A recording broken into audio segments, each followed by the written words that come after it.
At brunch, my mom smirked and said, "You're lucky we even include you. Pity goes a long way." My aunt sipped her mimosa and added, "Let him feel special." I just smiled, finished my coffee, and said nothing. That night, I contacted my lawyer, listed the family cabin for sale, and pulled my authorization from the shared credit pool. 2 weeks later, they woke up to notices, cancellations, and a group chat flooded with panic. Then my brother called, screaming. The moment I walked through the door, Jack laughed and said I looked like I just crawled out of a donation bin.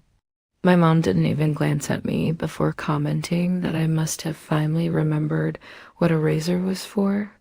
My aunt just smiled behind, her mimosa like it was all part of the entertainment. They didn't invite me to brunch because they missed me. They invited me because they needed a target. The dining room was staged like a magazine spread. Fancy napkins, champagne flutes, some overpriced candle burning in the corner. I sat down at the empty spot, the only one without a name card. Jack raised his glass and said something about me finally earning a seat at the grown-ups table. I didn't react. I was used to it. I poured myself coffee and tuned out most of what they said. They gossiped about relatives I hadn't seen in years, about Jack's promotion, his new car, and how proud everyone was. I just nodded when appropriate and chewed my eggs. It was always like this. I showed up. I stayed quiet and I paid when they forgot their wallets. Then, right as I was reaching for the last piece of toast, my mom turned to me with that smirk I knew too well. "You're lucky we even include you. Pity goes a long way." My aunt sipped her drink and added, "Let him feel special." I didn't even blink.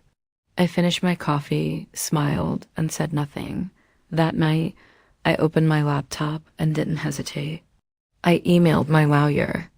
I pulled the paperwork for the family cabin out of the fireproof box in my closet. The one they always call their little getaway, except it wasn't ours. It was mine. My name on the deed. My credit that saved it when Dad almost lost it in 2009. They treated it like their summer escape, but I paid the taxes and the maintenance. They never even offered. Then I logged into our shared credit pool, the one I built. With my excellent credit score so we could manage big family expenses, I was the anchor. I was the one they leaned on. I revoked every permission, pulled every link to my accounts, and canceled every auto payment. I didn't tell anyone. I waited. 2 weeks later, the panic started. First, Jack noticed his card got declined while trying to pay for bottle service. Then, the family group chat lit up. Mom asking why her payment bounced for the utilities. Dad saying the cabin's insurance lapsed. Then came the cable, the lawn service, the cleaning lady, the vacation rental. They tried calling. I didn't answer. Jack finally got through. He went straight to yelling. Said I embarrassed him in front of his friends. Said I was ruining everything just because I couldn't take a joke. He told me to fix it. I hung up. Mom texted at midnight asking if I was okay. I didn't reply. I just sat there remembering the way they laughed that morning. How easily they turned me into the punchline. How they needed me to carry everything, but never once treated me like I mattered. I'd been their safety net for years. Now they'd find out what it's like without one. After Jack's little tantrum on the phone, everything went quiet. No calls, no texts, nothing. The group chat was dead. Not even one of those fake friendly memes my mom usually sends when she wants to paper over something awful. Just silence. I think they thought I'd cave, that I'd feel bad for overreacting, that I'd come crawling back with some apology about misinterpreting their jokes. That was their usual playbook. But this time, I didn't bite. Instead, I took a drive up to the cabin. It was early in the morning, fog still clinging to the trees like cobwebs. I hadn't been there in over a year. Everything looked the same. Chipped porch railing, rust on the mailbox, the front steps sagging just a bit more than before. I stood in the middle of the living room and took it all in. The couch I bought, the photos I printed and hung, the firewood I chopped that nobody else ever bothered to replenish. It was my cabin in every way that counted. I called my lawyer that afternoon, told him I was ready to move forward with listing quietly, discreetly, and with my name only. He said it wouldn't take long. 2 days later, my dad showed up. He didn't text or call ahead, just knocked like nothing had happened, like he hadn't spent the last 2 decades treating me like the background character in my own family. He held a 6-pack and said he thought we should talk. I opened the door, looked him in the eye, and told him I was busy. Then I closed it. He stood out there for a few more seconds, then he left. That night, I went deeper. I logged into every shared account they'd linked to me over the years. The film plan Jack was on for 6 years without ever paying a dime. The family Netflix, the Spotify family account, all of it, canceled, removed, replaced passwords, locked it all down. They didn't even know half the stuff was under my name until it started vanishing. By Monday morning, the panic began. Mom texted first something vague about the Wi-Fi not working. Then she asked if I changed something. No question marks, just passive aggression wrapped in confusion. An hour later, she sent another one. Was this about what I said at brunch? I was joking. Don't be so sensitive. Then the crying emoji, then a heart. Jack texted too. Said I was being immature, that I was blowing things out of proportion, that we're family and family forgives. But forgiveness had always gone one way. That night, I finally responded. I told them I'd removed all my financial ties to the household, that I wasn't going to be their backup plan anymore, that if they needed something fixed, they could call someone else. I reminded them of the $4,000 they still owed me from last year. The money I gave them when Jack's insurance scam almost caught up with him, and they begged me not to let him get arrested. They promised it was temporary, a month max. That was 16 months ago. I told them I wanted it back. $4,000, no interest, no wiggle room, due at the end of the month. I gave them a deadline and nothing else. By the next morning, I had 6 missed calls from my mom, 2 from my dad, and 3 voicemails. From Jack, he went from yelling to pleading in the span of 2 minutes. Said he couldn't hang out with his friends anymore because his cards weren't working. Said his girlfriend was pissed. Said this wasn't fair. None of it mattered. On Wednesday, I emailed them a spreadsheet. It had 1 line. Outstanding balance. $4,000, due July 31st. No extensions, no discussions, no exceptions. Mom called that night crying. Said she felt like I was tearing the family apart. Said they never meant to hurt me. Said they were just joking. That I was always so sensitive. I reminded her how Jack used to joke about me being adopted. How she used to joke that I should have been a lawyer so I could finally contribute something real. How Dad once said after a bad Thanksgiving that it was a shame all that therapy didn't make me less difficult to be around. None of them had ever apologized, but now that they needed something, now they were sorry. I didn't yell. I didn't curse. I just told her what I should have told them years ago. You don't get to treat me like an afterthought and still expect me to show up when things fall apart. Then I hung up.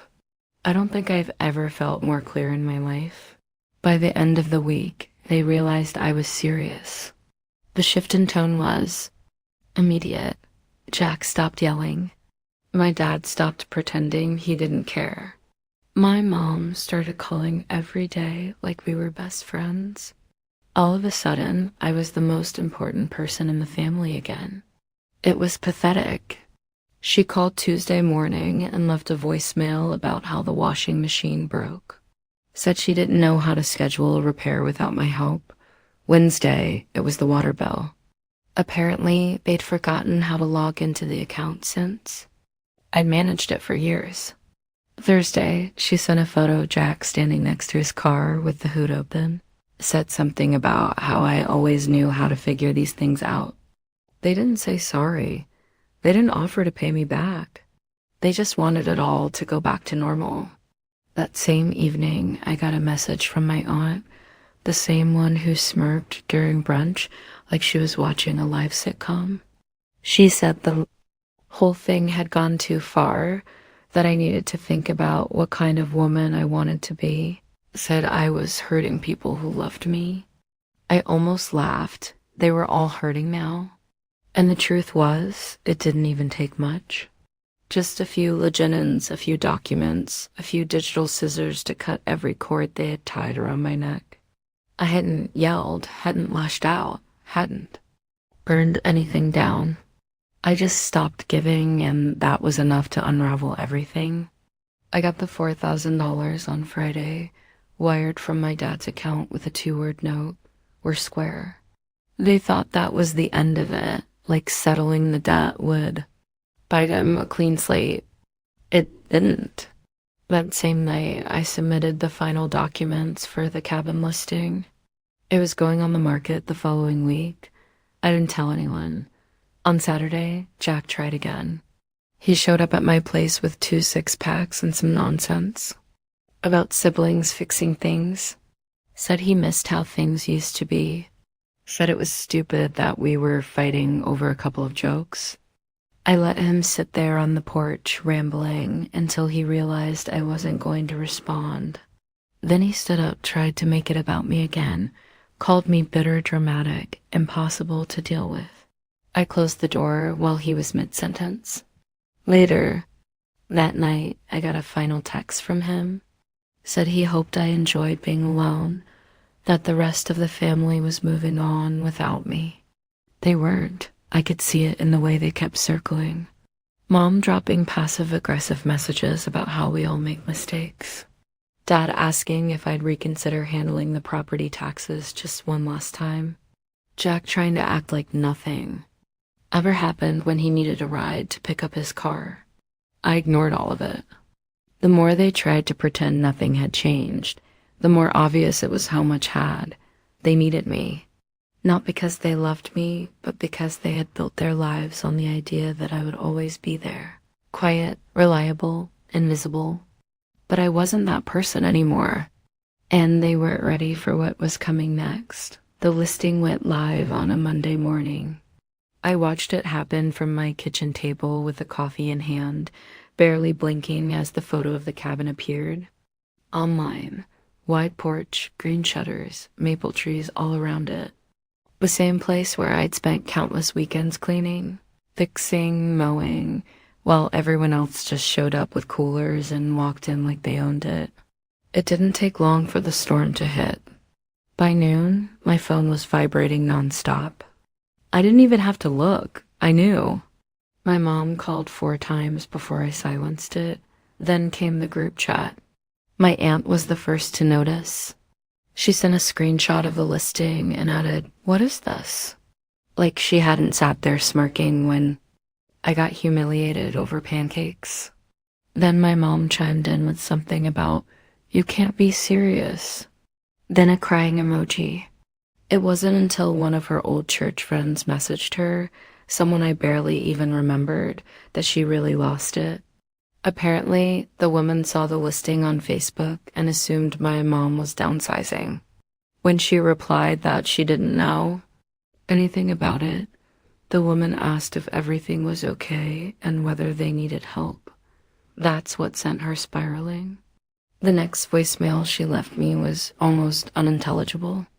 Between crying and gasping, she said I was tearing the family apart, that I was acting like a stranger, that people were asking questions, and she didn't know what to say. I didn't reply. That night, my dad sent me a single text, "Call me." No, I didn't.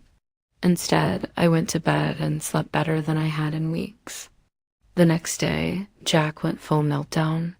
He blew up the group chat with screenshot after screenshot. The listing, the price, the agent's contact, a message from one of his friends asking if they could rent it for a guy's trip, he tagged me with. 6 question marks, then sent another message a few hours later calling me a snake, said I had no right, said I was selfish, vindictive, and unstable. I blocked him. I blocked them all. Phone, email, socials cut. I knew what was coming next. The guilt campaign, the emotional blackmail, the "you've changed" speeches. And I was right. On Thursday, they showed up, both of them. Mom, Dad, and behind them, unexpectedly, Jack's girlfriend, Amanda. That stopped me. I opened the door slightly. Amanda stepped forward. She said she wasn't here for Jack, that she didn't even tell him she was coming, that she wanted to talk, just me and her. She said she'd seen the listing and didn't believe it at first. Jack had always told her the cabin was his, that he'd taken it over after Dad retired, that he handled the expenses and taxes, that it was his family's legacy and he was keeping it alive. Then the week before, she was looking for a charger in his desk and found the original deed, my name, my payments, my signature. She confronted him and it all unraveled. Every lie, every exaggeration, every story he told to look like the golden sun. She said she was done with him.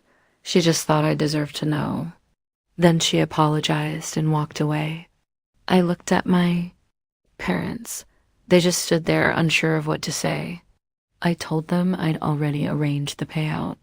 They'd get their $20,000. Jack would get nothing. My dad tried to speak. Something about betrayal, about how things like this should be discussed as a family. I said it had been discussed for years. They just weren't listening. I closed the door. That night, I got the confirmation email. Offer accepted. Sale in process. Closing in 3 weeks. The cabin was gone just like that. And I didn't feel guilty, not even a little. The cabin officially sold on a Thursday morning. I watched the email come in while I was on a Zoom call at work. It was a short message from the title company confirming the transfer and deposit. That was it. Just a few lines of legalese and a number that hit my bank account 30 minutes later. It was strange how quiet the moment was considering what it represented. I closed the email, walked into the kitchen, made coffee, and sent a single wire transfer. $20,000 straight to my parents' joint account. I didn't include a message. I figured they'd figure it out, and if they didn't, even better. It only took an hour. My mom called first. I let it ring. Then came the second call, then a third, then a string of messages, each one more unhinged than the last. She said I couldn't be serious, that the cabin wasn't just a property. It was part of the family. She said she was going to call the realtor directly. She said she was going to get her lawyer involved. There was no lawyer. At 4:32 p.m., my dad texted me. "We need to talk. You're making a mistake." I sent him a one-line reply. "The sale is complete. You've been paid." I knew the group chat would light up next. They always did damage control as a team. Sure enough, by dinner, it was a mess. My aunt chimed in first, the same one who told me to let him feel special while sipping her mimosa like she was judging a wine contest. She said I was acting out, that this wasn't me, that I was better than this. Then Jack jumped in. He started with, "You can't be a king serious," and spiraled. From there, screenshots, messages from his friends, something about how they were planning a ski weekend next month. How now he looked like a liar. He said I ruined everything because I couldn't handle being the least successful person at brunch. I didn't say anything. I waited until the morning, and then I dropped the final card. Cabin sold. Title transferred. Your share, $20,000, has been paid. Don't contact me about it again. Also, effective immediately, I've permanently revoked my consent from the family credit fund. The bank has been notified. Access is removed. You are not authorized to use my name or score for anything ever again. I sent it. I left the chat. I turned off my phone. What followed? was exactly what I expected, except for one part I didn't see coming. Jack didn't call that night or the next day. But on Sunday afternoon, someone buzzed at my door. It was Jack, and he looked like hell. Dark circles, wrinkled shirt, hands in. His pockets like he didn't know what to do with them. He didn't yell, didn't act fake. He just said he was screwed. Said Amanda was gone, that he couldn't get approved for a new lease, that all the cool friends had stopped answering his messages, that he needed my help, not wanted, needed. He said we were still family, still siblings, that maybe we didn't always get along, but we had to look out for each other. I asked him where that idea was during all those years he let me clean up his messes. He didn't answer. I told him I wasn't here to clean up anymore, that he could either learn how to stand on his own or keep falling, that I didn't hate him, but I wasn't going to save him. Then I told him something he'd never heard before. You don't get to treat people like trash and still expect their loyalty. He looked at me for a long second. Then he nodded just once and walked away. I watched him leave, and for the first time I didn't feel angry. Just done. The accounts were closed. The money was wired. The property was gone. Everything they used to keep me tangled was severed, and it was quiet. Almost too quiet. It's been just over 3 months since I sold the cabin, closed the credit accounts, and cut the wires tethering me to people who only knew how to take. No one's called. No one's shown up.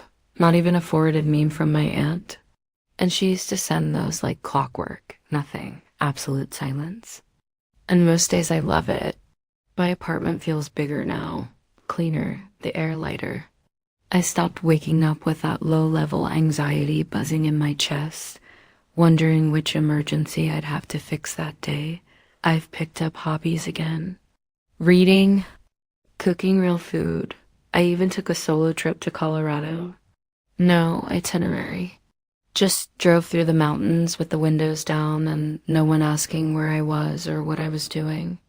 But freedom, I've learned, comes with echoes, not regrets.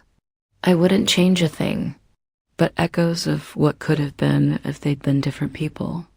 If I had a different kind of family, one that knew how to give, one that didn't turn love into a transaction. I kept the money. Of course I did.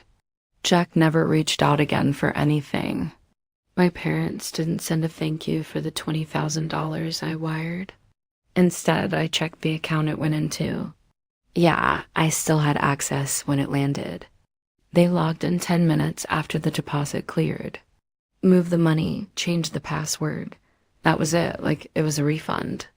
A couple weeks later, I got an email from Jack. No subject, just one line.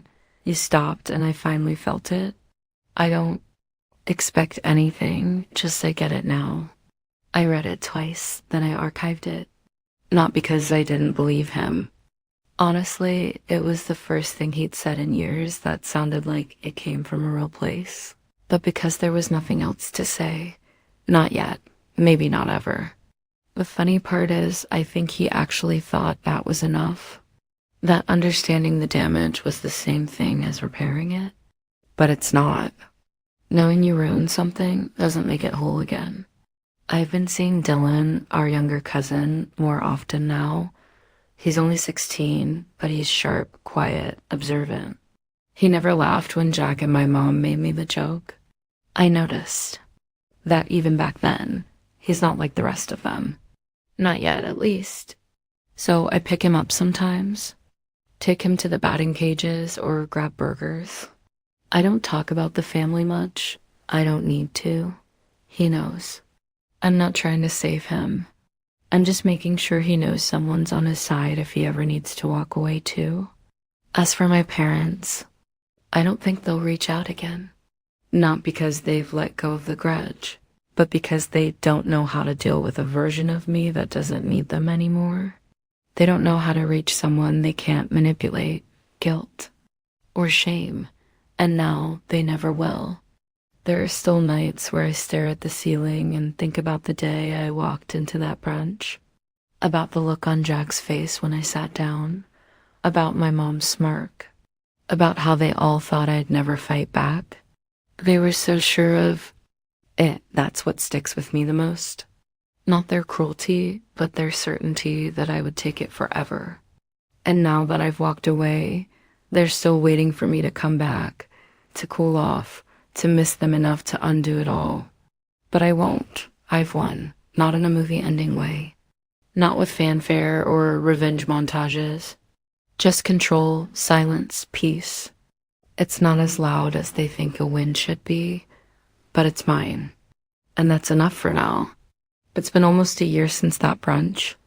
A year since I sold the cabin, since I wired the money, since I told them in no uncertain terms that they were done using me, and they stayed gone. Jack never emailed again. My parents didn't call. No birthday texts, no holiday cards, not even a passive-aggressive Christmas forwarded message. At first, it was eerie. Now it's routine. I still see Dylan sometimes. He's graduating this year. We grabbed burgers last week, and out of nowhere, he said, "You know, they still bring you up at every gathering, right?" I didn't ask what they said. I didn't want to know. He looked at me like he wanted to ask something else, then just said, "I get it." That was enough. I live quieter now, more deliberately. I bought a small place 2 hours outside the city. It's not fancy, but it's mine. No shared accounts, no cosign loans, no one holding anything over my head. Just space and clean air and peace I had to carve out by burning down a piece of my past. Last week I found something weird, though. A postcard, no return address, just a photo of a lake at sunset. On the back, in small handwriting, "We should have done better. You deserve better." No name, no signature. It could have been from any of them or none of them. I put it in a drawer, didn't throw it out, didn't reply. Some doors don't close